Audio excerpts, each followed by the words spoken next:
अगर कुछ बड़ा करना है तो ये बातें ज़रूर जान लें। कभी किसी पक्षी को घोंसला बनाते हुए देखा है?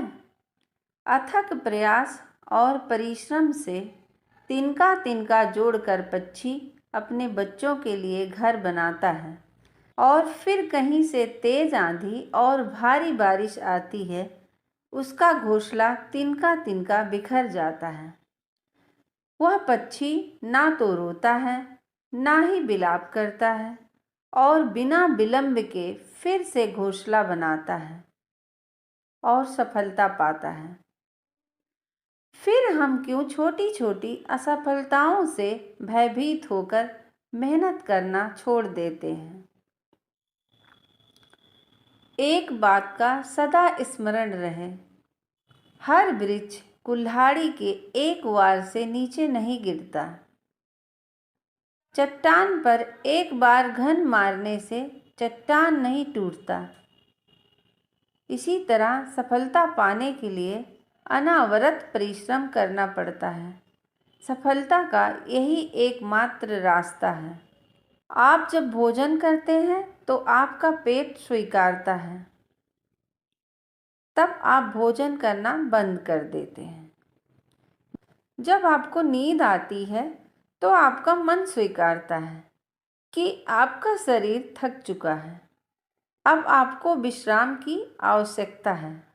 ठीक उसी प्रकार आपको किसी खराब आदत को छोड़ना हो तो, चाहे लालच हो या कोई बुरी आदत, तो लगेगा अब बहुत हो चुका है। उस खराब आदत को त्यागना तभी प्रारंभ होता है जब आप स्वीकार कर लेते हैं कि आप उस आदत से थक चुके हैं। हम में से कोई ऐसा नहीं जिससे उसकी परछाई दूर रहे। हमारी परछाई सदैव हमारे साथ रहती है। कदाचित हमारी परछाई हमारे कर्मों के फल का संकेत है। कदाचित इसी कारण कभी कभी हमें अपनी परछाई से डर लगता है, परंतु इस भय से निवारण करने का एक साधन अवश्य है कि आप सूर्य की तरफ अथवा प्रकाश की तरफ मुँह करें, तब हमें हमारी परछाई दिखाई नहीं देगी। यदि इसे अपने जीवन के संदर्भ में देखेंगे तो यह प्रकाश का स्रोत हमारे शुभ कर्मों की चेतना है। यदि आपके मन में शुभ कर्म करने की इच्छा है तो कभी भी आपको अपने कर्मों के फल की चिंता नहीं होगी। यदि आपके कर्म शुद्ध होंगे तो आपका मन विचार शुद्ध होगा। इसलिए आपके कर्मों के फल तो कभी अशुद्ध हो ही नहीं सकते। मेरे हाथ में 2 पात्र हैं, एक में जल और दूसरे में मीठा। दोनों ही पात्र भरे हुए हैं। मिश्री को जल में मिला दो।